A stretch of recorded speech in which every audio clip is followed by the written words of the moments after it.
Hey, this is Steve Bloom, and you are listening to the GeekCast Radio Network.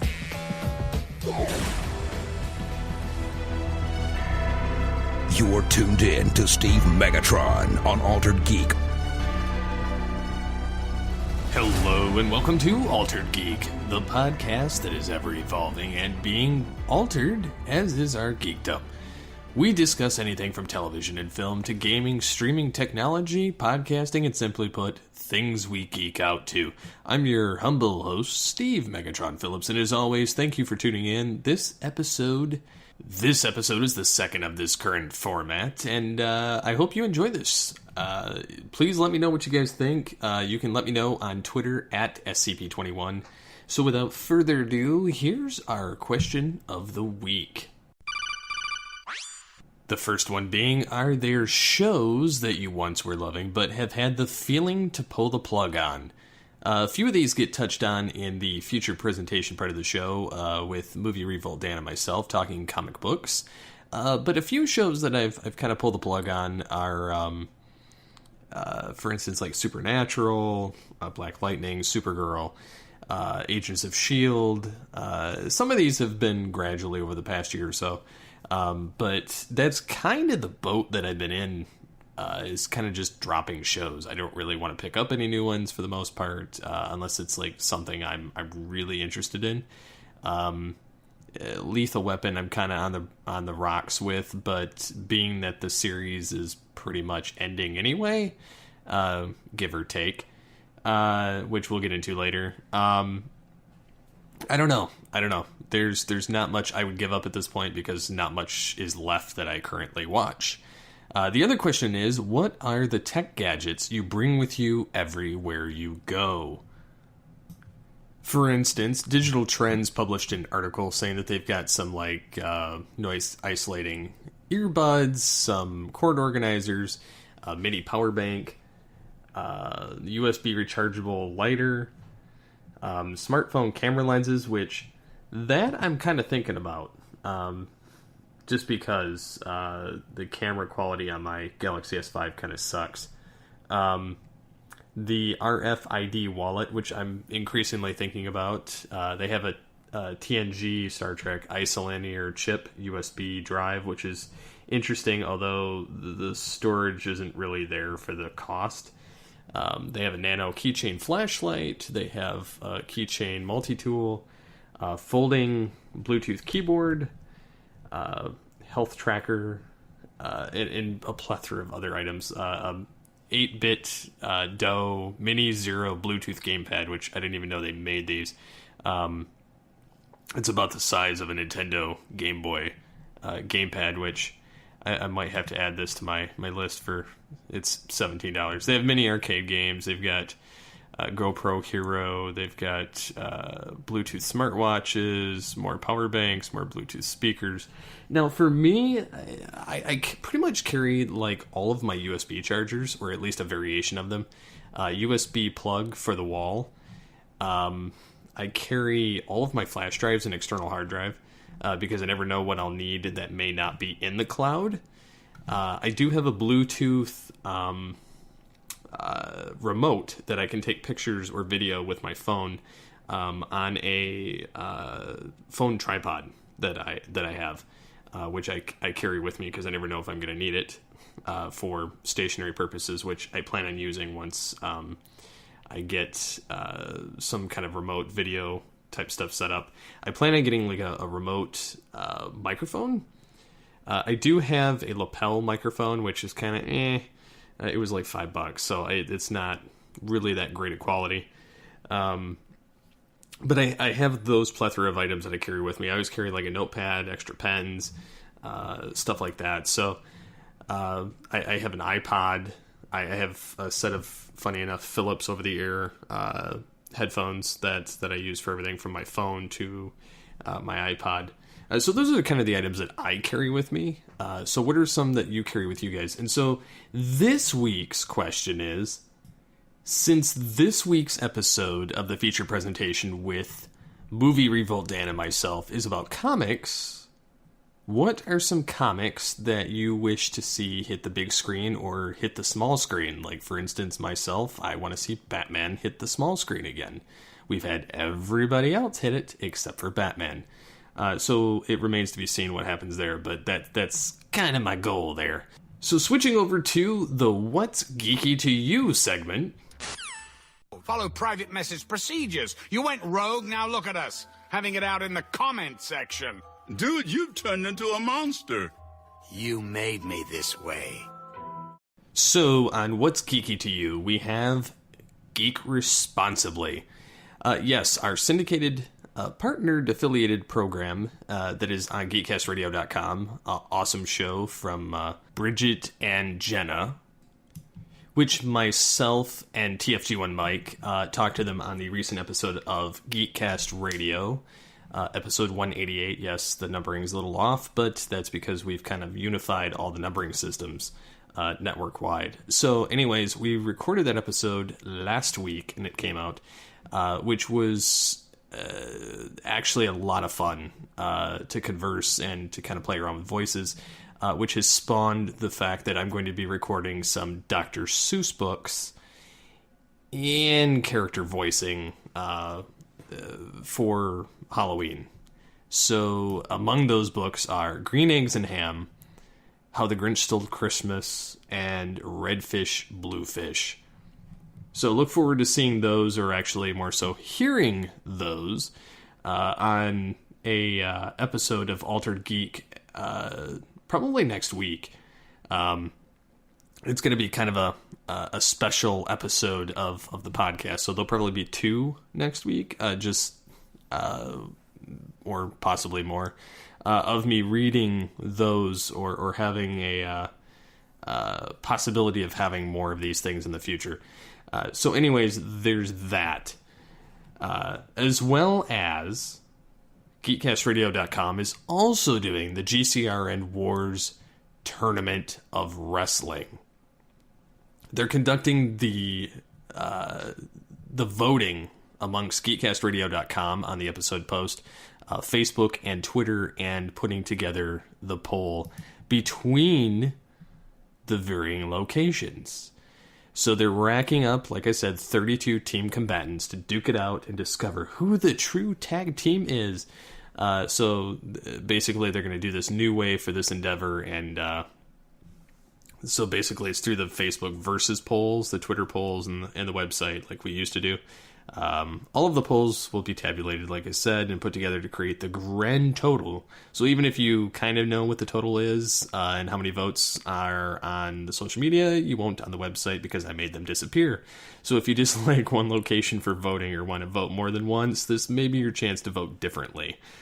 So you can check it out on GeekCastRadio.com under the GCRN WarZ Tournament Wrestling Tag area. Voting for round 1 ends Monday, October 22nd at 8 p.m. So get those votes in, and I will be sending them over. So, without further ado, we'll be going into our review section of the podcast, where I'll be covering Last Man Standing episodes 1 through 3 so far. I'm trying to DVR my favorite show, but it's not on. Oh, well, maybe it got canceled. You know, the TV business can be a heartless bastard. Hey, canceled? Why would they cancel a popular show that everybody loves? Maybe they're a bunch of idiots.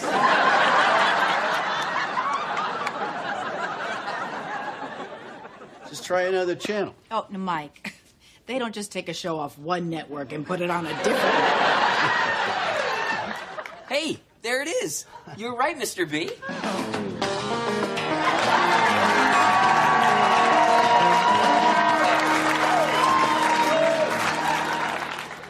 Am I wrong, or is it, like, way better on this network? Way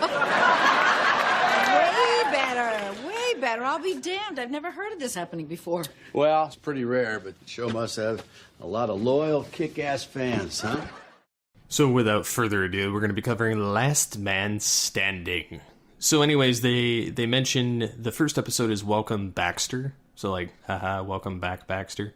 And they kind of poke fun at ABC throughout the entire episode of the fact that they kind of start out with, why would a station cancel a highly rated, great show? And then, Tim Allen's character, Mike Baxter, goes, because they're stupid.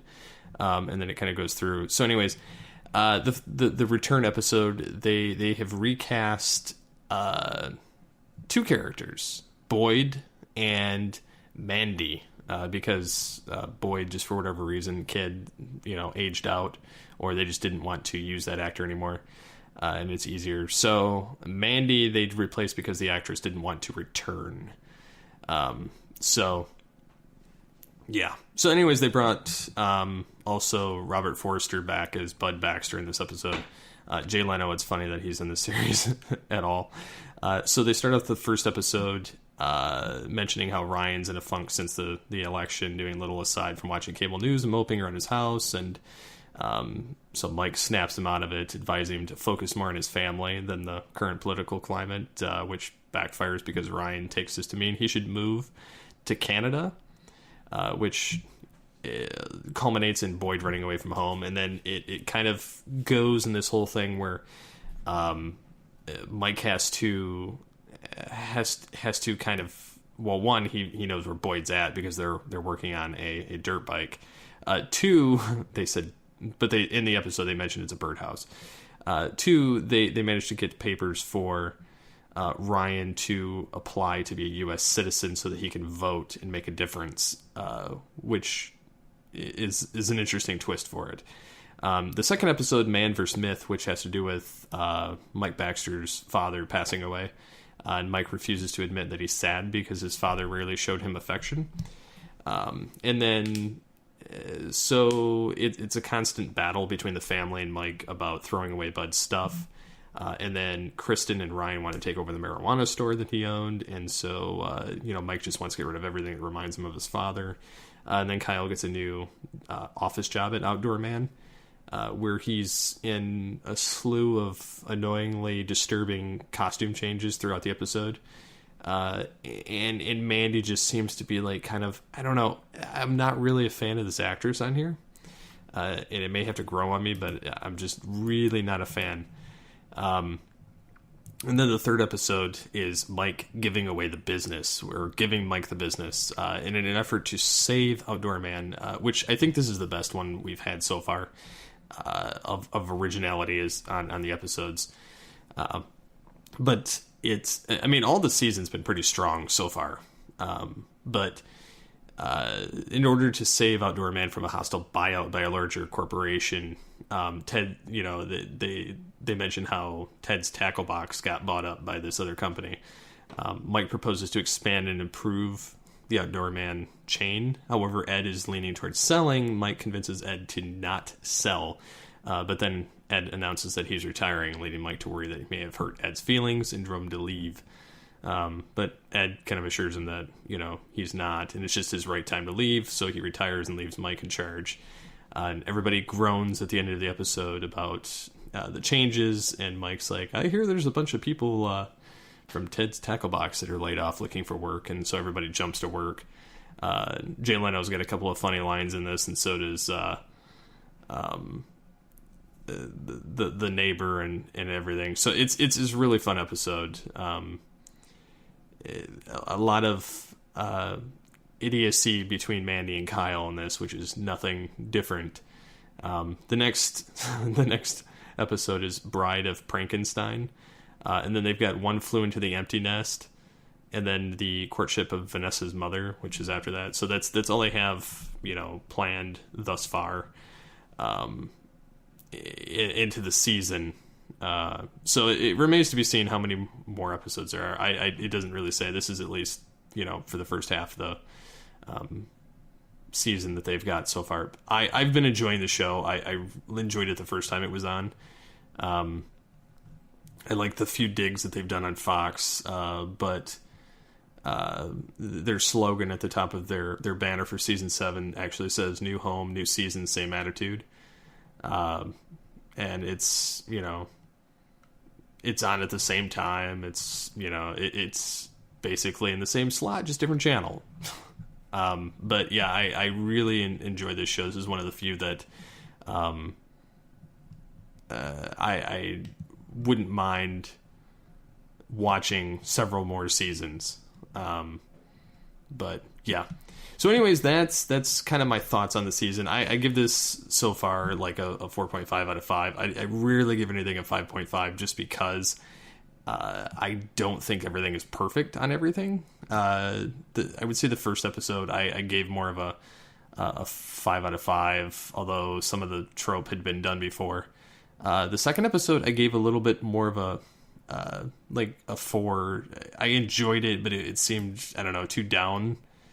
But it did kind of show that the Mike Baxter character does care about his father despite everything. And then the third episode I think has been the strongest so far, which I would have given a 5, just coming right off of it. But yeah, it's still doing great. I mean, I don't mind it, and then the fact that they've picked it up a year after the season 6 finale. I really love this show. So without further ado, going to be moving on to the next part of the show, which is Hot Topics of the Net.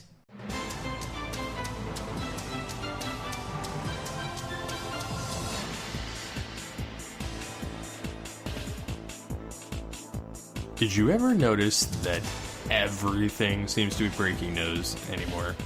Like, seriously, it's just getting to be absurd. I thought it was funny that CBS News actually posted a article stating that breaking news, if you're just joining us, I'm covering some breaking news. News is breaking because I'm telling you so, and I might touch my earpiece like this, and it's also important you read breaking news right there on the corner of the screen. Faith Saley on CBS News the other day posted this, how every station has like a breaking news thing or alert, or basically don't turn away from our channel. Every cable news outlet has the same thing. It's like a staple, like block piece of garbage image that's on everything now. And they've showed it on like CNN, MSNBC, Fox. Everything is important right now. Like it's the boy who cried wolf. And they were saying that, breaking news is not a new angle on an ongoing story. It's not, a presidential tweet, and it's not, something that 45 million Americans are under the threat of extreme weather. They're basically saying that historically breaking news meant a trusted broadcaster interrupted a program with an urgent report of something everyone should know, which, rarely happened. So people would snap to attention because, some man was making a as the world turns, stop turning type motion. And then they show like the absurdity of it, of like the cable news and the 24-hour channels needing news all the time, where it says, like there's an image that they screenshot saying breaking news, Justin Bieber facing judge at video bond hearing. Who cares? I don't know. It just seems like news is just, breaking news is just fake urgency. And that's what they've kind of commented on here. It's rather interesting when you look at it, and that's the same thing with pop culture and with superheroes and everything else. If you look at Twitter, everything is like oh, check this now. Oh, wait, blah blah blah. It's everything is like this immediate, like, pay attention to me thing on everything. It doesn't even matter what it's about, whether it's a film, whether it's an article, and then you see like 100 websites post the same thing right after each other, and it's like, okay, we get it. Everybody's got the same news. There's no point in everybody doing the same thing, pretending like this is like this huge announcement when it's not. Like, it's not. It would be like running Comic-Con every day, all year. It would get old, and you would just not care. Whereas it's like during a specific set time, I don't know. I felt like that was something that kind of hit the nose on the head there, and people were kind of, not that it was like a hot topic thing, but something that just kind of interested me there. The other thing that was posted is, and I saw this on LinkedIn the other day, and they said that music piracy is still rampant, despite, Spotify and Apple Music helping to resuscitate the music business. They're saying that, they're convincing music fans to pay to stream, yet, it remains very high. Although they do state that 86% of consumers use legitimate services, roughly 38% are engaging in piracy. According to the International Federation of the Phonographic Industry, most pirating today is done via stream ripping, where websites create an audio file ripped from a YouTube video or another legal site. Recorded music revenue hit $17 billion globally last year, an 8% increase, driven mostly by streaming, which itself enjoyed a 41% increase in revenue. The funny thing about it is they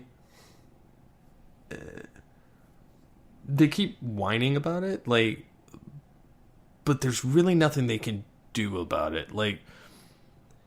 Yes, they've kind of killed the old ways of doing it, but every time it's like the three-headed, dragon. You chop one head off, three more heads grow. You chop one more head off, three more heads grow. It's like the program I used as a school joke in middle school. One down, three up. You close one window, three windows open up. You close one window, three windows open up. No matter how many doors they close, there's always going to be another method of doing it. And, there's legal streaming and there's, commercial based and everything else. But the thing about it is they kind of brought it on themselves. I mean, look how long that they were kind of, I get it. Everybody has to make money.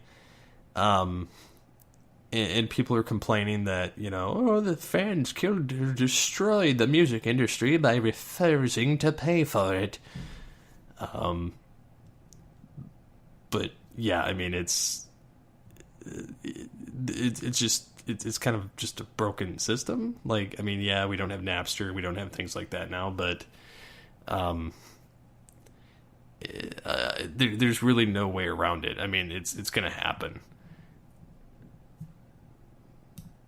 Like myself, I find it easier just to add a bunch of music to a playlist on YouTube and just play the playlist, rather than goof around with all that. I don't even want to mess with it. I'm so lazy with it anymore. It's not even worth me messing around with. I'll just build a playlist and then I can just set it on play and then just listen to all of it. And I'm perfectly fine with that. But I've used the stream rippers, but mostly for if I'm trying to get a specific soundbite of something and use it within the podcast, for instance, the Last Man Standing thing that I played a second ago. I'll use it for purposes of that. I don't really care to do the music thing anymore. I rarely listen to music as it is. I'm more of a podcast listener again, and so it doesn't faze me. But it's still interesting to see how this is still a rampant problem that still hasn't gone away. Something else that was interesting that I noticed the other day, they said that, and this was on Inc.com, there's a new font.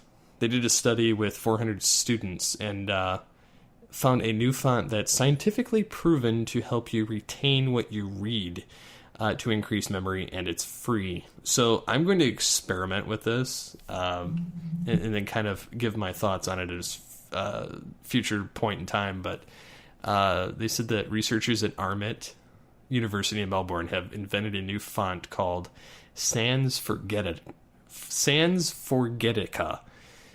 which I guess they demonstrated to increase retention. It says you can download it or add it to Google Chrome for free, which I downloaded it on my work laptop just to kind of see how it looked. But basically what it does is it takes a phrase and like and kind of chops pieces out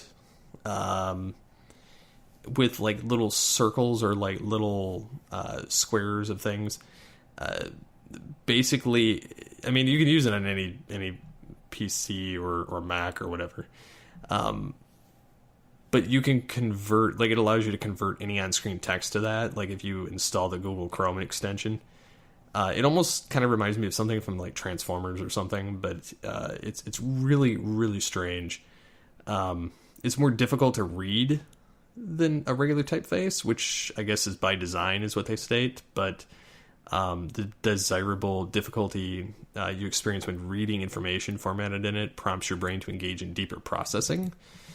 So I'm going to download this thing and kind of see how it goes and let you guys know next week what I think about it and whether it's done anything for me. Because I think it's kind of an interesting concept, because we do see so much information online now that we literally do forget a lot of stuff because they kind of break certain degrees of this font on purpose. It says that students remembered 57% of what they read in it compared to 50% of what they read in Arial, which resembles basically the same thing, although it's a little bit different. It's more of a puzzle piece type design. I wonder how much of an increase, though, compared to a standard font, whether it actually does what it says it does. The other thing that kind of came out earlier in the week was Windows 10's version 1809.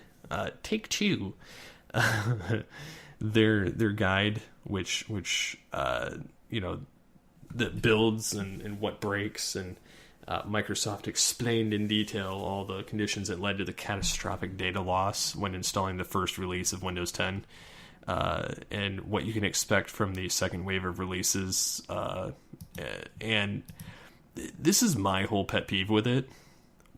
If they knew something was broken, why would you send it out there? So, like, I guess it's one of the worst Windows rollouts in history, according to Computer World. At least since Windows 3.1 is what they say. I don't know how it turned out because I don't get the update.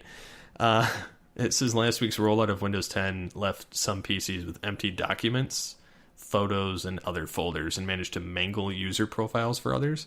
They said that the net result was mayhem, with Microsoft yanking the upgrade 3 days later.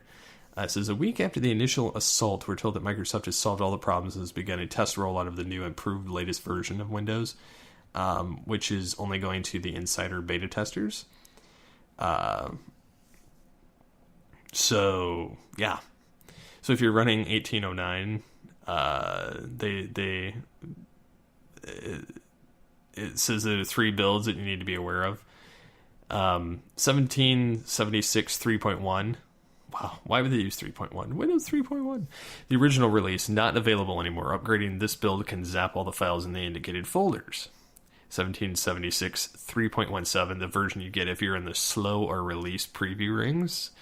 And 1776 3.55, the version you hit if you install patch Tuesday's cumulative update. The 3.1 is the destroyer, as it's been dubbed on their website, which I find relatively humorous. But yeah, it wipes out all your documents and everything. So everything else works, but that's, yeah. This is they suggest that you roll back to the previous version and wait for the major bugs to devour themselves. It says that 1809 has very few improvements, none of which warrant sacrificing a real working PC.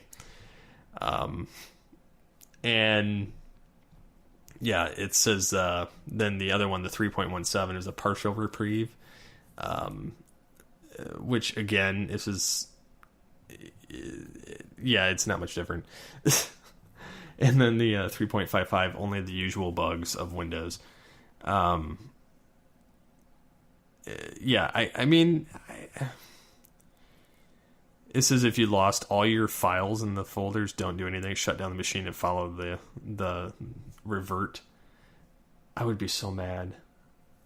It says it's apparent that Microsoft doesn't have a magic wand. Probably can't do better than run a Rekuva or similar undelete package. If you lost contents of your documents folders and can't pull it back yourself, you're probably SOL. Yeah, I would be so mad if I lost all my files in my folders. That would, oh man, that would just make me utterly mad. I'm so glad I hacked my Windows copy so that I don't run into this problem ever again. So that about rounds out this part of this podcast. So we'll be coming back on the other side with Superhero Pop Culture Depot. At this point, he probably is.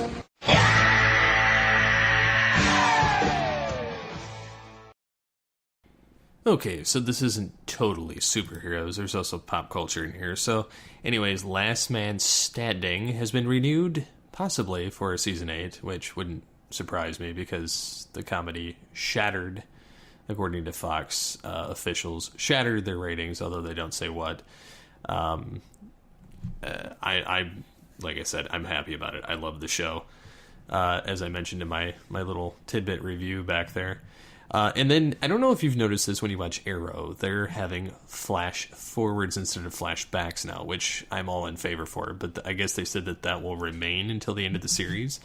They did that on the most recent episode when it returned, and I kind of had a feeling that's where they were going with it before hearing this news, and then it confirmed it by the end of the episode. So there's that. Lethal Weapon, Damon Wayans may not be leaving Fox's show after all, which they're probably still going to cancel it. It doesn't really say either way, but they canceled it, so there's going to be no season 4 because of his health issues. But I guess that they've made accommodations for him. And then they've added 2 more episodes to the end of season 3 to kind of round out the series and ended on a high note, although who knows what they'll do if they backed up the money truck to Damon Wayans and made his stay that much more pleasurable on set. So they may not stop at season 3. They may go to season 4. It depends. But it wouldn't surprise me if they redact that information and take it all back. Netflix is considering ending Fuller House after season 4 just because they're considering it. Gotham's series finale, they're going to make Penguin fat. They're going to make him more like his comic book counterpart. Bane is going to be in it. Harley Quinn. So there's that. CW is doing their Elseworlds, so you've gotten to see images online of Grant Gustin and Stephen Amell as their counterpart superheroes. So like Grant Gustin dressed as the Green Arrow and Stephen Amell as the Flash. So I look forward to seeing what they do with that whole iteration and how that all works out for them. Netflix made this article that came out today about how Disney can't cancel Netflix Marvel TV shows. An executive said as they canceled Iron Fist. Like, why? So yeah, this is shortly after Disney's decision of like original programs. They're like,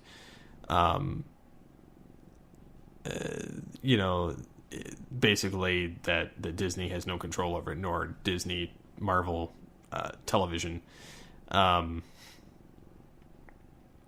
But all future Marvel shows will go straight to the Disney platform, while it may or may not be true. But we'll see how that whole thing goes down. I'm sure there's a money truck somewhere that decides these things.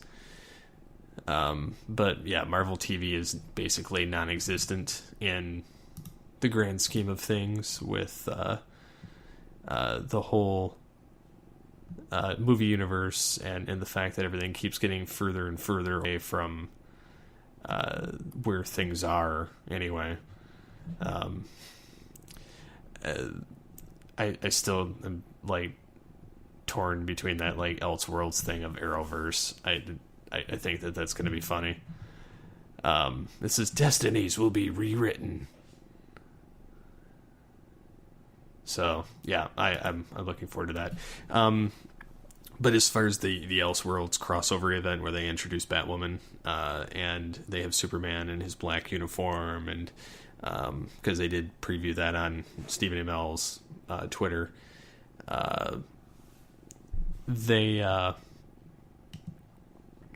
mentioned that they're going to swap Supergirl and the Flash's night on that particular week. So the Flash will kick it off on Sunday, December 9th at 8 p.m. Eastern, followed by the Arrow on Monday, December 10th at 8 p.m. Eastern, and concluding with Supergirl on Tuesday, December 11th at 8 p.m. Eastern.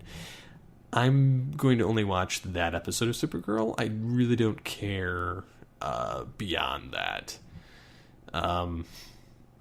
So yeah. Yep.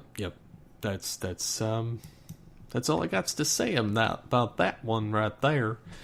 And then, of course, there's like a little bit of controversy going on now. I guess the original Aladdin screenwriter is a little peeved, highlighting some of the shadier aspects of Disney's live-action remake craze, which is within Disney's rights, but it kind of is like a moral dilemma. And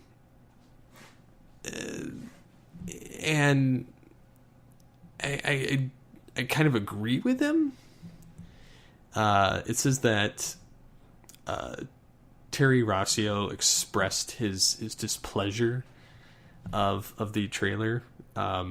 Basically, and this is quoting him, saying, "So strange that literally the only words spoken in the new Aladdin trailer happens to be a rhyme that my writing partner and I wrote, and Disney offers zero compensation to us, or to any screenwriters on any of these live-action remakes, not even a t-shirt or a pass to the park." And it says that he's had other credits, whether it's Shrek, Treasure Planet, and Pirates of the Caribbean, that he's usually very prolific and cantankerous. Basically just causing strife on Twitter. And it says that while they're eligible for coverage, animated movies aren't automatically covered under the normal Writers Guild of America West contracts, which usually ensure the creators are compensated for things like reuse of their work. But Disney owns the scripts outright to these movies wholesale. As the writers in the 90s were contractors, not the full-on owners of the scripts. And so it's, they can do their live-action versions and reprise as much of the original iconic dialogue as they like, as with the Cave of Wonders, which is another thing that they kind of knock on.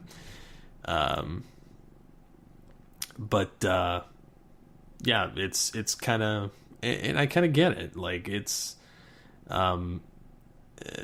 they have a lot to do with the success of the animated stuff, and then they're just basically flipping the script verbatim and reusing it for the live action, and for them to not get a cut of it seems kind of wrong on so many levels. So I don't know what you guys think on that. I personally think that that's kind of messed up, but yeah. And then in gaming, DC has their Lego DC Supervillains on that's come out, and it's to take down Darkseid and the Crime Syndicate, and it's got Clancy Brown reprising as Lex Luthor, and Mark Hamill as the Joker, and Tara Strong as Harley Quinn, and Kevin Conroy as Batman. So basically you get all the original like Justice League cast, in a sense, back involved with this video game, which I think is awesome. I'm gonna get this when it comes down to the cheaper scale for PC, just because I think it's fun. But yeah, without further ado, going to jump over to the featured presentation with MovieRevolt Dan and myself discussing comic books and some of the different things that have to do with like prequels, getting on board with new comics, and of course, his new video series called Starting Point. So we'll be back on the other side.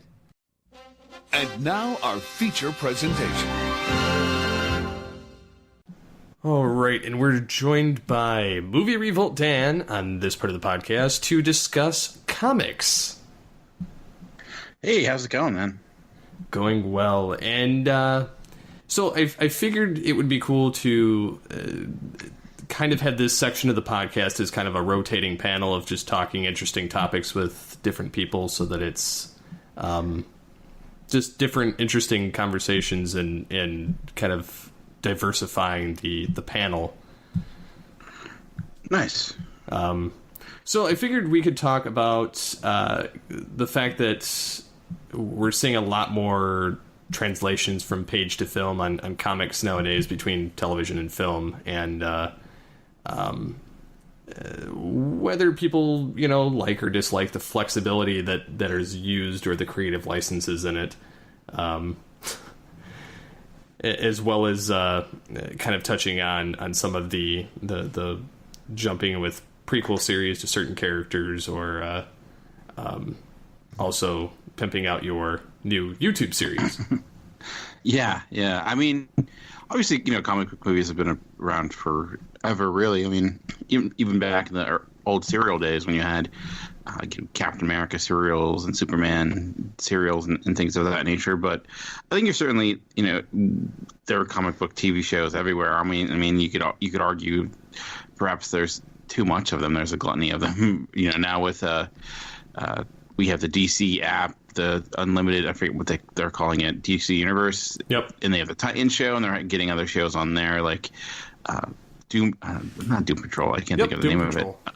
It is Doom Patrol. Doom Patrol, and I think there's going to be a Harley Quinn animated series with Kelly Cuckoo, or I can never say her name right. Or Kuoko, yeah, something. Big Bang Theory, Penny. Yeah. So there's a lot out there. I mean, and then you just, obviously, outside of just the superhero realm, I know there's some announcements of, I know there's a lot of like image series and Aftershock books. A lot, like, it seems like what a lot of comic book creators are doing right now. To kind of make their money in a way, because comic books don't sell necessarily what they used to in a roundabout fashion, because now you have digital sales, you have trade paperback sales, but what they end up getting much more of their money, especially for an image book or Aftershock book, where they own the rights of the world and characters that they're creating, is getting things optioned for possible Netflix series or TV series. Like, you have someone like Mark Millar, depending on how you pronounce it. He has a partnership with Netflix, and he has like legitimately comics that he's making that are designed to possibly be Netflix shows. Like right now, The Magic Order, for example, is a comic that he is out. It's like this grown-up Harry Potter world in a way, but deals with magicians. It's pretty brutal, but I could see it being a possibly good Netflix show. There's actually like a Netflix logo on each book, and then you have a lot of image series that recently got there's this book called God Country, which was written by Donny Cates and drawn by Jeff Shaw. And Donny Cates is probably the biggest name in not the biggest name, but the hottest name in comics right now. He kind of came along really strongly in the last year or two. And God Country was like wasn't his first book, but it was like perhaps his breakout title. And that's becoming a film, and he's writing it. And then other books, like you have this book called Skyward, which is this world that exists where there's no gravity. And Aftershock has books that are becoming there's times where there's like one issue and people are in there and they're trying to get them optioned. And you have a lot of people, like collectors, actual comic collectors, who they try to buy books specifically for the first issue, thinking like, oh, this might be something someday. I'm not that. I'm not the type of person that buys a book because it might be, potentially worth money one day. I tend to just buy stuff that I want to read and enjoy. And if it ends up being worth something, fine. But what the new series that you're talking about that I started doing is more directed towards readers, because I know when it comes to comics, I know you read comics here and there. It can be daunting because there's so much to read. And it's challenging, especially if you want to like jump into stuff that's new that comes out on a Wednesday. It's like, well, I want to read a Black Panther comic. Well, good luck, because there's a lot of ways to approach that. So the idea with starting points is I look at ongoing series, so series that are currently going that are starting new arcs. So they should be more welcome to jump in and start reading. So you don't have to. You can pick up that book, and even if you never read an issue of it before, kind of get what you need to know. New series that I try to. Again, I'm not looking at shows that I think or books that might make someone money, but based upon the creative team or the concept, I think people would be interested in. And then graphic novels, because I know that's a big way people read comics nowadays, because it's cheaper. Because buying the first issue of a graphic novel being $10 to $15 against an issue, where issues are like $3.99 now. So that's kind of the focal point of the series. I just had the first episode out. It actually did. Viewing wise, much better than a lot of the other stuff I was doing. So hopefully it'll catch on. So I think that's kind of a needed thing at this point, just because we have so many different comics and so many different storylines with varying characters. Like if you look at Batman, he's got like usually anywhere between 2 to 4 different instances going at a time, or more, just depending on things. And same with like various members of the Justice League. And I'm not too well versed on the Marvel side. I know a lot of what goes on the DC side as opposed to that, but it does get very daunting just trying to figure out where's a good jumping on point, because either they reset every few years, or they do a soft reset every couple of years at a specific issue number, and it just gets hard because the jumping around between different stories that connect, and trying to figure out what you actually, what would be the best point of it. And Mike's kind of had that conversation with me with IDW and their Ninja Turtles and Transformers comics, kind of telling me, okay, you can kind of skip this and kind of start here if you wanted to start here. But I think that in the world of comics, I think because there's so much of it out there, it just makes it difficult unless you kind of have this guide or even, a show like yours that's going to kind of tell people, hey, if you want to get on a good series, this is where you want to go. Yeah, I think people have the idea that because the movies are popular that it's causing the comic books to be popular, but that's not necessarily the case per se. And I think a lot of it's because we have seen that effect. Like the Walking Dead comics have been ridiculously, sell really well. Like Volume 1 of Walking Dead is constantly one of the best top selling graphic novels each month, because people like that show, and it's easier to jump onto because you have one continuous story. And it's interesting too is what the comic world has been changing for some time, in the sense of you have a lot of people that came in after my generation, even in your generation, they shifted more towards manga. It became more popular, and I think it happened for a lot of different reasons. I think in a large part is because there was if you ask a lot of people my age why they got into comics, it was because, myself included, in the 90s cartoon TV series like X-Men and Spider-Man, but after like the heyday of those, they kind of went downhill a great deal, and you didn't necessarily have the same level of quality, so they maybe weren't bringing in new readers. And manga's a lot easier to jump into. You had the rise of Toonami and Pokemon and video games, so I think that allowed more people to go to that world. Dragon Ball Z, I remember, was huge, especially in my high school years. Oh yeah, I was huge into Dragon Ball Z. I even I wasn't a big fan of manga itself, but I was able to have an appreciation for it and for the art style. And it took me a minute to get used to the fact that everything is the opposite of what we're used to with regular comics. But it was nice seeing the differences and the similarities between the animation source and of what I was used to watching on television. And even though the manga, for instance, Dragon Ball Z was always behind the television series, it was still fun to kind of keep track and see where they may have changed something, where something may have looked better in the manga or looked better on the television series. And that was like a huge anime for me that I was into. I did watch a little bit of Pokemon, but it was kind of beyond me as far as the series. Yeah. Not necessarily the video game and the cards, but Dragon Ball Z was kind of my thing for manga purposes. But yeah, I definitely agree that the 90s television series were a lot of what drove me into comics, and the fact that you could walk into your local drugstores and some of the smaller bookstores, and they had comic racks, and my first introduction to Batman was actually the Nightfall comics.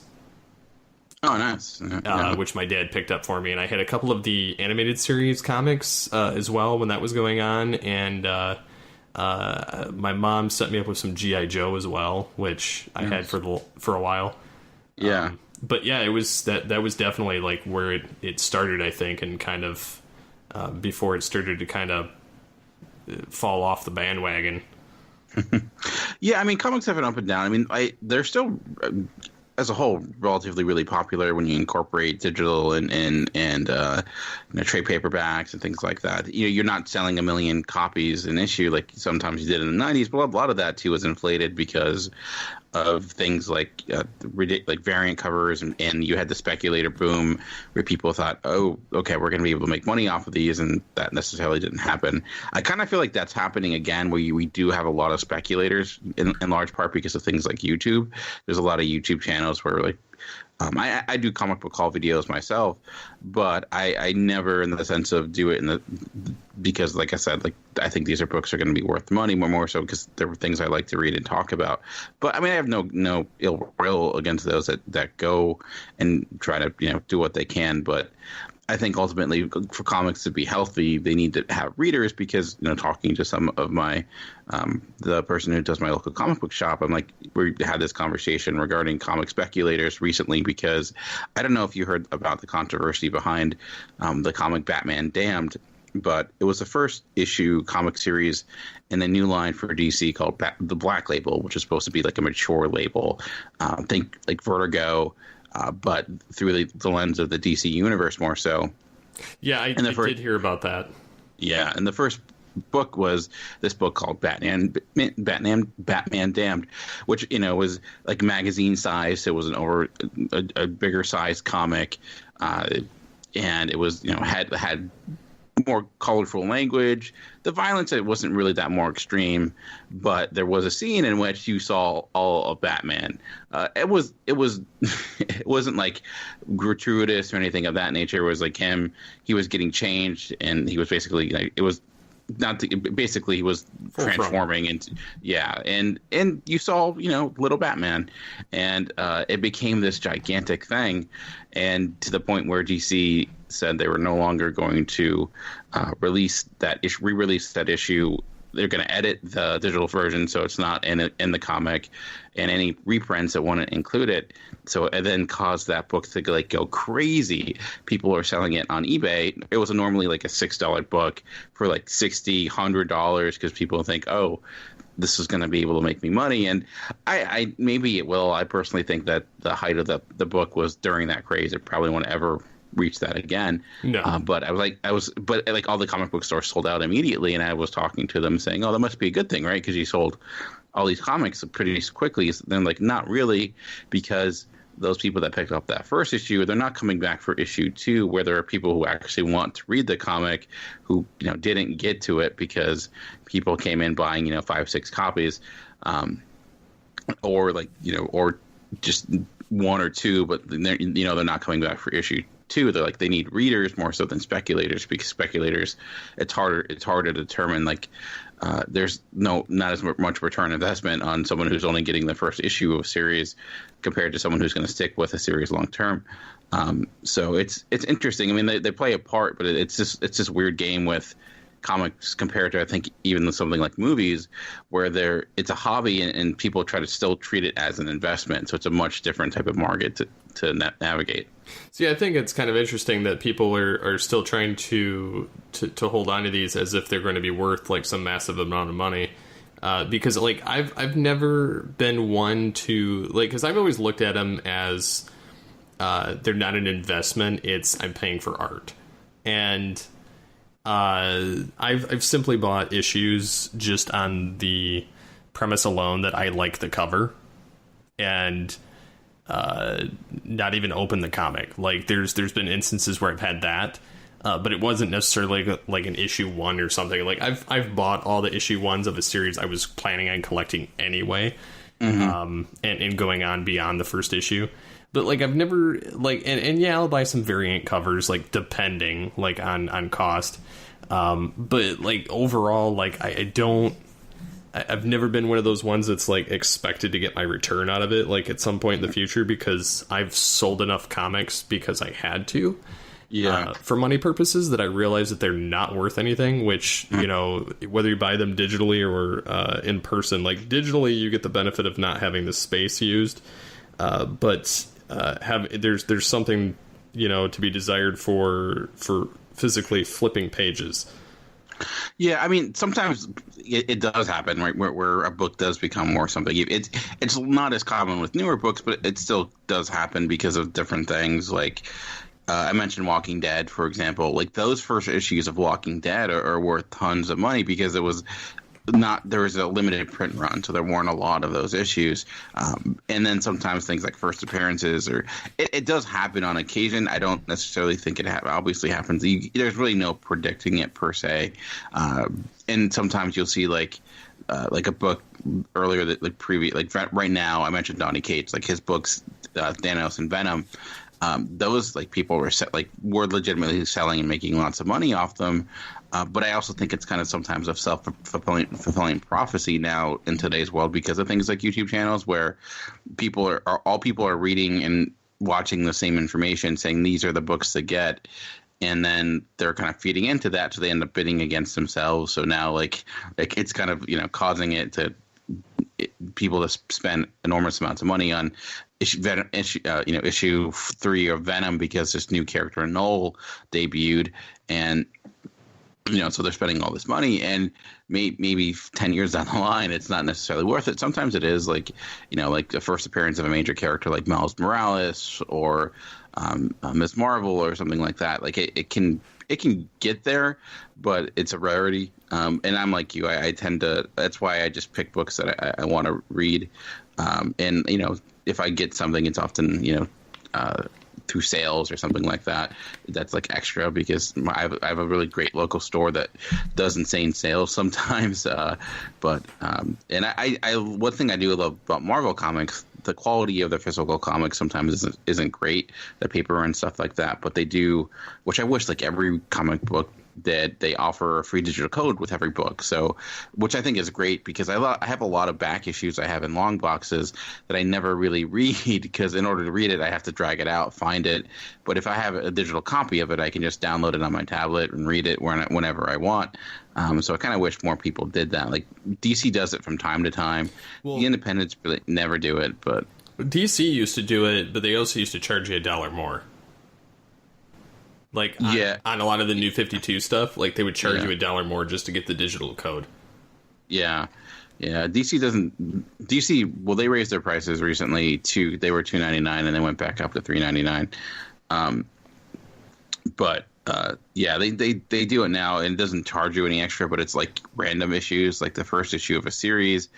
Weirdly, every issue of Action Comics for some reason, or like the special issue, like if the 50th issue, sometimes they add it. But I don't know if they'll increase that now with DC Universe or something, because I know DC Universe has digital copies, where Marvel also has Marvel Unlimited, which is, I think Marvel Unlimited is a fantastic series. And I'm actually thinking, and I'm kind of writing the script of doing a video about basically being a comic reader on a budget, because you know it can be expensive to try to read comics, but it can also be really inexpensive on how you approach it, either through subscriptions online like Marvel Unlimited or Comixology Unlimited, but also the local library. Like I get legitimately hundreds of books from my local library each year, and for free. I tried to start reading manga more because I do this list on the end of each year, the top 100 comics of 2018, and I want to try to make it as inclusive as possible and not just like, you know, Marvel books because I like Marvel.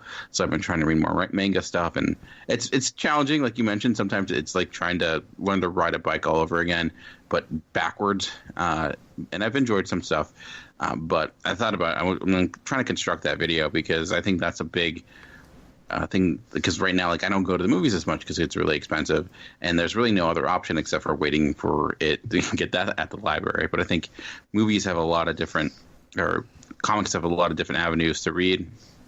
If you're getting stuff on a comic book day, you kind of, you're limited there, but there's so much out there. And even there's a lot of local libraries have things like Hoopla and OneDrive, which are these online subscriptions where you can legitimately, get on your iPad or tablet or computer and read read The Dark Knight for free without having to, download it illegally. Just by having a library card. And I think a lot of people don't realize that. They don't think like comics are at libraries, but a lot of libraries now have great comic books. Like my local library is an amazing comic book section. And if it doesn't have something, they're really willing to kind of, if you just, hey, can you get this? Or I'm interested in this. And more often than not, they'll, depending on how strong your library branch is, they can either see if there's something within their network or possibly order it for you. So if you wanted to, start reading something, that's a good way to do it. Yeah, and that's the thing too. I've noticed a lot of comics are starting to show up in our local libraries around here, just because it's another way to get people involved in reading. It's especially in the day when everybody's kind of not really wanting to read a lot of the classics. I mean, some people do, but primarily because they're in the TV and the film universe. So often people are wanting to go after those comics, and so if they could boost people's literacy by having them go to the library and actually get these books for free and read them, it's kind of a win-win for both sides. I mean, the comic industry is getting a win, and so is the local library, and people winning by reading. So I used to go to the local library, and that's how I would rent television series, just because I would want to try a show, but I didn't want to necessarily buy them. And more often than not, a lot of the video stores, like pretty much the only video store left around is Family Video. And they're somehow still expanding, which I don't understand how, but I'm thankful for them still being in business. And they're not uber expensive like Blockbuster was back in the day. But I use them periodically to check out new TV shows that I don't necessarily find on services like Hulu or Netflix. And it's very cost-effective way of doing that. So like I definitely see the merit in going to a local library. My wife goes there and for the kids and picks up like handfuls of books every week for these kids, and they just love it. Yeah, I have 30 books out of the library. I know I have 30 books out because I'm not allowed to get any more until I return some. And I have some on hold right now, so I have to try to. Also, video games too. I know you're a video game player. I just there's not as I don't think as many video games, but I just got the new Madden from the library. I've been playing that. But I was curious too regarding like right now. Are you reading comics currently, or are you kind of just off and on? I was curious what you're doing. It's kind of off and on, and it's not that I don't want to read them. It's been more so just trying to find series that I'll enjoy. Like I kind of was given a bad taste in my mouth from the New 52, and I've read a little bit of when they brought back DC after the New 52, but I didn't have necessarily the money to get back involved because when that whole shakedown was going, I was going through a job transition. I didn't leave the house. So like when I used to work at the car lot, I used to, on my lunch breaks, stop at my local comic book shop, and I would go in there and I'd read some comics. I'd buy a bunch of comics, and then, it would kind of be like my go-to place every week. And it's still the same comic shop I've been going to for the last 20 years, but nice. If I go in there, I can still find comics. I sold them years ago when I was broke and needed gas money, but Transformers comics, they never leave the store, but I still check on them periodically to wait for them to drop in price to pick them up again. But yeah, I mean, it's definitely one of those things that I enjoyed reading them when I did. And I still have some select issues of certain series that are in my tote downstairs, but I just haven't gotten back into anything that was really like grasping my attention.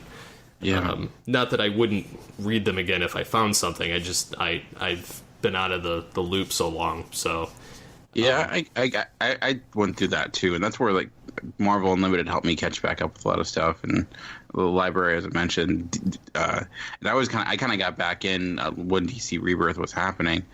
I also brought that up because I don't, the one thing DC's doing right now too. You talked about getting books at like the corner store, which unfortunately they don't do enough of. I wish they did that more than they do. But what DC's trying to do currently is try to sell comics in more places, and they started doing this thing with Walmart where they have they call them 100-page specials, where it's 100 pages of comics. It's a combination of like reprints of old stories and usually a new story. And there's they have ones for Batman, Justice League, Wonder Woman, Superman, and I think they're $5. And they're like in these cardboard things. It's challenging because every Walmart's different. I know my local Walmart keeps them where they have like the magic card and stuff like that. But it's I was curious if like, because I was always wondering like who the hope I think for DC was that it would attract non-comic book readers to try to pick them up because they would see hey, why not? It's 100 pages for $5. But I think I don't know if it's really having that impact because I don't know how any like general people traverse that kind of collecting area that has like the baseball cards and stuff like that. It's and so if you're looking to get into comics, and most of those stories are pretty self-contained, so you can kind of read them without having the back knowledge that they do have them there. I picked up a couple myself. I didn't love I picked up a Batman one. No, I picked up a Superman one because it was written by Tom King, and a Justice League one. It has like reprints of like some of the New 52 stuff, but also the Batman one, the Superman one has a story written by Tom King, a new stuff, but it's kind of like a combination of both. So we'll see if that actually. It seems like they're selling pretty well. So, but I don't know who they're selling them to exactly. Yeah, I would be interested to find out how that's getting sold as well, just because just what their numbers are on it more than just. It's trying to appeal to comic collectors. I would think that those would be like better suited in the magazine area, or although I don't know that many people that still read them. I mean, I'm still like kind of old fashioned in that sense. Like I honestly don't like reading magazines on a tablet. But that's more so because I like to actually see the page. So yeah.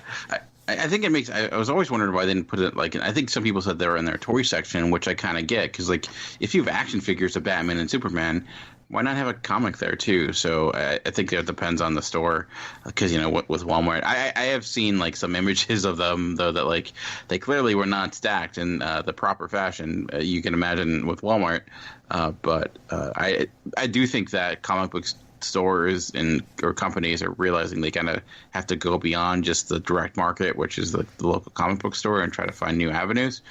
And I think that was one thing they're trying, and I think it makes sense that even having those spinner racks at like your local Rite Aid or what have you. But I think if they do that, they have to try to rethink the prices that they make. They have these True Believer comics Marvel does that are like reprints of old stories for $1. Mm-hmm. Like to me, if I'm Marvel, I'm calling up like CVS and saying, hey, if CVS is still a thing, like why not put these in like have a thing a rack near your checkout counter. I'm sure like when you have a parent with a screaming 5-year-old, you're like, maybe we can give them that to try to, I don't know. I think it might be a good way because you hear a lot of stories from people who their first comic, for a lot of people, it wasn't necessarily a comic book store. It was, someplace else like a grocery store or a newsstand. But now newsstands and grocery stores don't necessarily have them, outside of like a Barnes and Noble, which is a bookstore. Yeah, and like I said, my first comics were picked up at a local drugstore, which was basically like Rite Aid at the time before they bought out that company. But yeah, I mean that's where I got it. And then there was this bookstore called Little Professor, which was in my local mall, and they used to have a pretty nice comic book section that I would kind of raid in there. years ago, and like I think that having like a $1 price point would work really well too, because I know for myself, like I have no problem picking up a $1 Hot Wheel car for the kids, like as a here you go, you know, here's a little token, be quiet, you know. So I mean, like I think that would be like the perfect price point, or $1.25 or something, you know, something reminiscent of when comics were around that when we were growing up. I know that they weren't quite that low, but still, it's I remember them being, you know, like $1.80 or something, or $1.90 or something like that. But I used to also, I don't know if this is a thing anymore that they still do. I don't think so, but do you know if they still do subscription based, like where they mail them to you? Yeah, I know Marvel does. I don't know if DC still does it, but I know Marvel still has that, has those services that they'll mail them to you, which is kind of good too, because sometimes you can actually get like a pretty solid discount where like you're paying a bulk price rather than issue by issue, because what Marvel guaranteed. Yeah, because what Marvel likes to do is like the first issue sometimes is an extra $1, but if you do that subscription, you kind of can avoid that. I'm not sure if DC does, or I know Valiant, they have bundles like that you can do through your local comic book store, which is another like kind of indie publisher. But yeah, they do still exist. I don't know if they're as popular as they once were, but I do know some people who do use them. So yeah, because that's how I used to get predominantly most of my comics in the 90s was, or at least the early 90s, was I used to get everything sent through the mail, whether it was that or like when television shows, like you could buy VHS tapes of like Star Trek episodes. And they would have like 2 on a tape or 3 on a tape or something like that, and you could order them through the, because that's how my mom did everything. She ordered everything subscription based, so we would get a delivery every month of various comics or television shows, and so that was something that I just remembered. But so I don't know if you've seen, but Marvel or Netflix actually canceled its first comic book series. Yeah, I saw that they've canceled Iron Fist, which I wonder if is as canceled, that or if it's going to be canceled, or if they're just going to be kind of combining some shows. I have a feeling that might be what's really happening. Because I find that kind of interesting, but it that Netflix is kind of starting to actually cancel shows, or at least talk about canceling them, being that nobody knows what they get rated anyway. Yeah, I mean, they've canceled some, like some programs. I know, like, was it some of the talk shows and things like that, some of the sitcoms and things. They have, you know, it's not the first show to be canceled. It's the first Marvel show to be canceled. And I know it's probably the least watched of all the Marvel shows because of how bad the first season was. I haven't watched the second season of Iron Fist, but I heard it was a much improvement, which I'm like, it could be possible not to. But I do wonder if they're going to try to bring Iron Fist and Luke Cage into one book, into one series, because they, for many years, they had the Power Man and Iron Fist book, and they also had the characters like their side characters, and doing like a Heroes for Hire series. So I wonder if that's an avenue they're going to go, or if it has anything to do with the fact that Marvel is getting their own, or Disney, I should say, is getting their own series, and they're supposed to be doing some stuff for that. So maybe Marvel's not. I don't know who has the power to say what's canceled and what's not, but I do wonder, like, if it's just a sign of things to come, because pretty soon, with Marvel announcing that they're going to be having some like miniseries on their network starring like major movie characters like Loki and Scarlet Witch, if Netflix is like, it's not maybe worth it because they're not going to be able to compete with that level of production. I don't know, but I am psyched for season 3 of Daredevil. So I wonder too if they're starting to kind of see the writing on the wall, and that it may be kind of a contracted thing between Disney and Netflix that may be allowing the characters to be freed up, almost in the vein of like the television or the film rights to certain characters. It's possible. I don't know how the rights work for those compared to the movies, obviously, or they had to come to that Sony deal to get Spider-Man. From my understanding is that Netflix retains the rights to all those those characters, but Marvel's right now. Marvel's getting all the X-Men characters, so you never know. Like it could be down the line if that's the next target. I don't know. I do worry about having too much because honestly, right now, the last series of Marvel TV that I've watched was Punisher season 1. Like I didn't watch the last season of Luke Cage. I didn't watch the last season of Jessica Jones or Iron Fist. I have interest in them, but it was just getting the time. I wasn't as excited about them, and that I was compared to other series and other things out. And I just wonder if we're hitting a wall when it comes to just how much content's out there, especially streaming wise. That maybe that they don't have the cachet they did when they first debuted. Yeah, I used to watch all the superhero shows that were on, at least Gotham, Supergirl, Arrow, Legends, The Flash, and then Agents of S.H.I.E.L.D. And then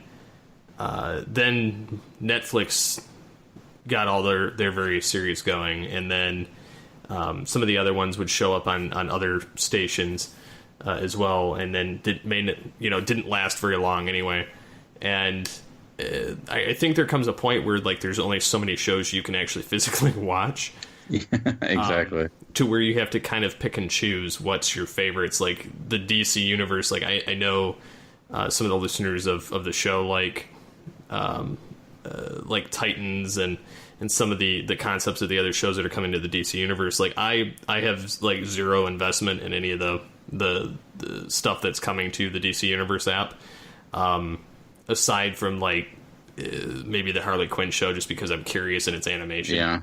I'm curious. I'm not a huge fan of Doom Patrol. I've not read a lot of them, but I'm just interested in seeing it, honestly, because seeing Brendan Fraser in a series like that.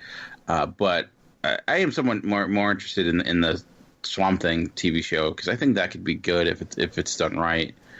But I don't know. I've not watched Titans, so I don't know how good that is. Yeah, the Doom Patrol has me intrigued just because Brendan Fraser, and then I believe Kelsey Grammer's tied to it too. Oh, nice! As a character, as some kind of a old doctor character type thing. And in the Swamp Thing, I believe they had an 80s or 90s Swamp Thing show back in the day too. They had two films. And one was directed by Wes Craven.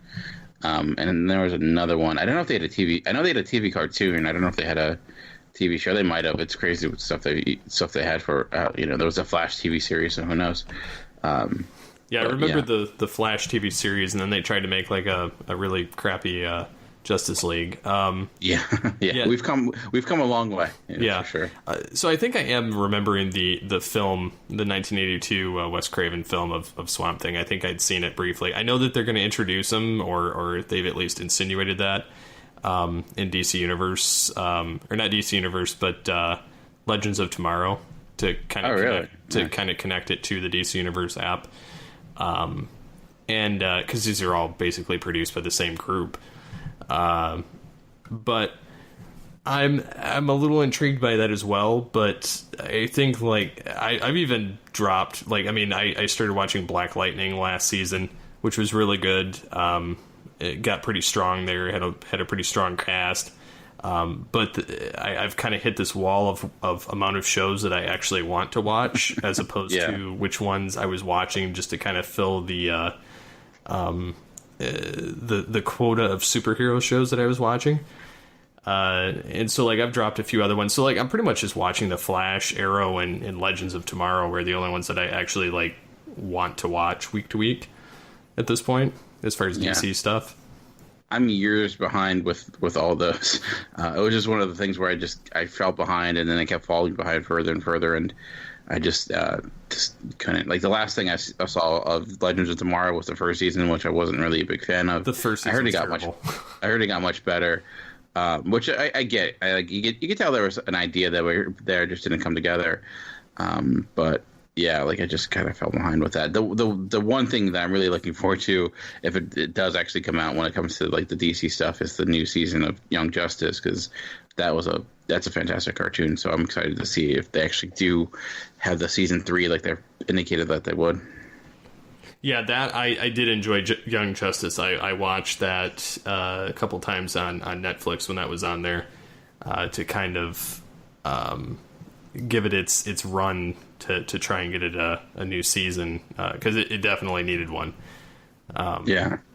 But it was kind of the closest thing we've gotten to the DC animated universe from like the Bruce Timm verse that we've gotten since.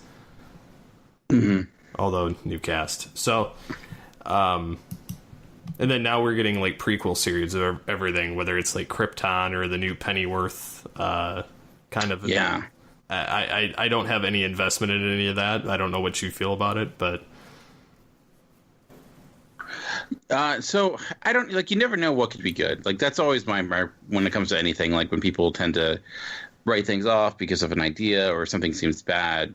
Like because like who needs another Joker movie? But then people start seeing images for the Joaquin Phoenix Joker movie, and it seems like people are turning them around. Like I saw people talking about the Pennyworth show and think it'll be stupid, and it's like I don't know, it might be good. Like I never thought Legion, which is a character in X-Men, who's always been kind of like just not a great character personally, but his TV show is fantastic. So who knows what you can do? I mean, so it could work. Will it? I'm not sure. I thought Gotham would work better than it did. I'm saying that as someone only watched the first 2 seasons, because I thought they would make it more like the book Gotham Central, which is like NYPD Blue in the Gotham universe. So it maybe I have not watched Krypton. I don't have cable, so if it's not streaming on any service, I don't have access to it. Yep, same boat. So if it comes available, like I'll be honest, like that one, I'm like, how are you going to do a series about Krypton? And then I'm hearing people saying it's actually really good, and I'm seeing like they're bringing Lobo into it. I'm like, they're really going full force with it. So I'll check that out once I have access to it. But that's my thing. I just try to. No matter what the idea might be on the surface, you never know what it'll turn out to be. It could end up being fantastic. Like I never thought I'd need another Planets of the Apes movies, but those ended up being great. So we'll see. I try to do the wait and see approach for most things. Yeah, I try not to, like, I got on that bandwagon when the new Star Trek series came out of wanting to hate it from the get-go. And then I went through it as a week-to-week reviewer on Future Imperfect, and eventually changed my tune as the series went on. And I was like, okay, like I give it kudos for this. I like what it did here, and I tried to stay more on the positive side than not necessarily what I didn't like about it, or that it tried to fit in the this very specific time period of the canon, even though there were aspects that I still had problems with, and there's a few I still have issues with, but they're planning on elaborating on it as the series goes on, and I've kind of come to this conclusion that every show kind of sucks in its first season because it doesn't really know what it's doing. Yeah.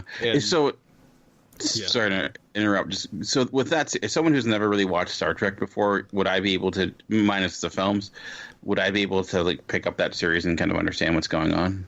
Yeah, because I mean it takes a few characters from the original series and kind of uses them. So like it makes nods to the original series, and there's a few characters that show up, but for the most part, like everybody in it's completely new. Like there's no characters that are really recycled from anything. Season 2 does pull from the original series cast, and when I say the original series cast, I mean the Captain Pike Enterprise, not the Captain Kirk Enterprise, because it's still 10 years before Kirk gets the Enterprise. So it's Captain Pike, and you get Spock, who's a junior officer on the Enterprise, and Gene Roddenberry, the creator of Star Trek, his wife played the first officer named Number One, which is being played by Rebecca Romaine.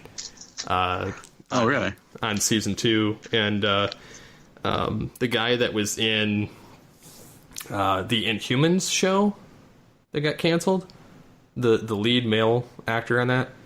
I don't know what character he played on that, but he plays Captain Christopher Pike for season 2.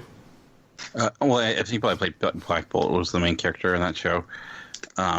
Interesting. So, like, because I apologize because I am a noob when it comes to the lore of Star Trek. So, Captain Pike, was he actually a character in the original series, or he was just someone who was referenced in the series? Well, he actually was in the original pilot.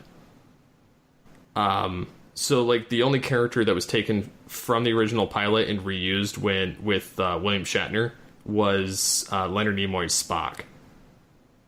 He was the only carryover aside from the Enterprise from the original pilot for the second pilot.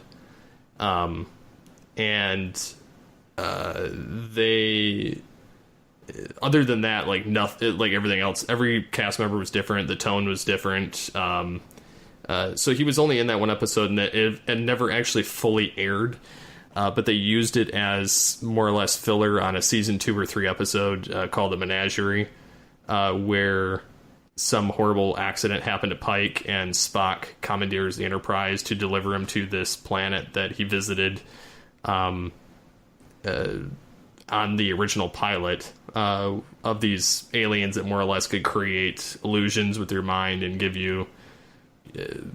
so if, like, your body's basically wheelchair bound and you're unable to move, you're like almost like Stephen Hawking, they could make it so that you wouldn't be confined by the shell of your body. You could still live like a normal life, you know, as far as you knew. So it's kind of, it was an interesting thought anyway, and so they're going to kind of reference some of that information in season 2. But you really wouldn't have to watch the original Star Trek really to get any of that. It's kind of building a whole new setup, but then if you watch everything after that, you'll kind of get the picture. So okay. It's cool. It's standalone, but it still fits in the canon. Yeah, because I actually have that CBS All Access thing, and I was like, maybe I'll watch it, but I'm like, I don't know if I'll get it. Like, if I need to go back and like watch the original Star Trek stuff, so it's good to know. Yeah, it's very much like you could, because a lot of the stuff they've kind of completely changed and updated because of modern technology, so it's not as dated as the original stuff.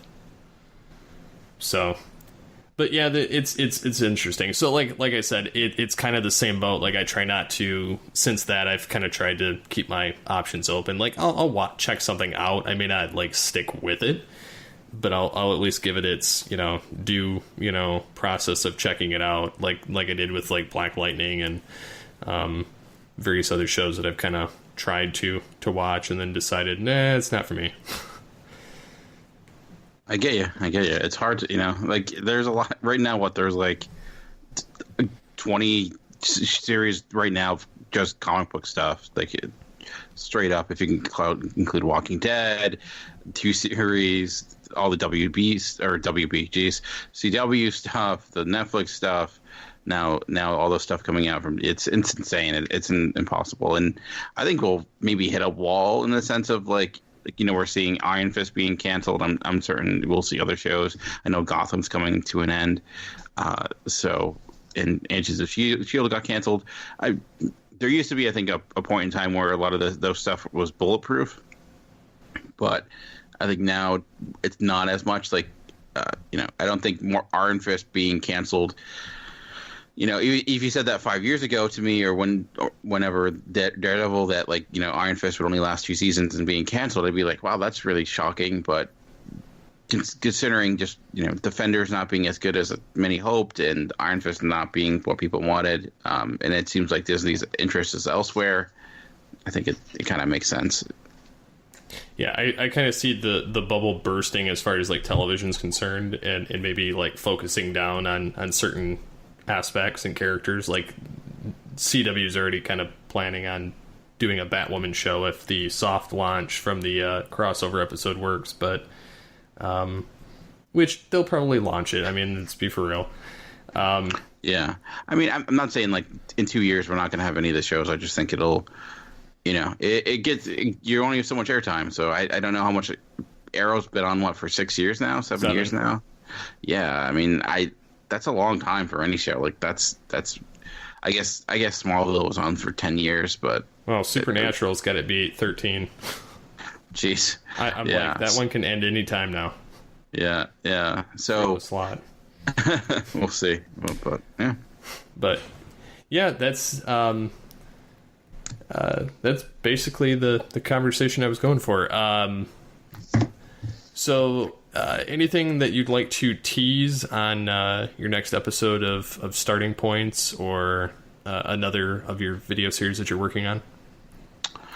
Yeah, so I would just hopefully I'll be dropping Starting Points every Sunday. I'm gonna be my attempt. I'll just be going through that week's comics. I'll see if you want to check that out. I've been trying to do more reviews as well on specific single issues, and I've been doing some videos where picking out some aspects of my comic collection, that going through, like I did one where I went through all my Age of Apocalypse books.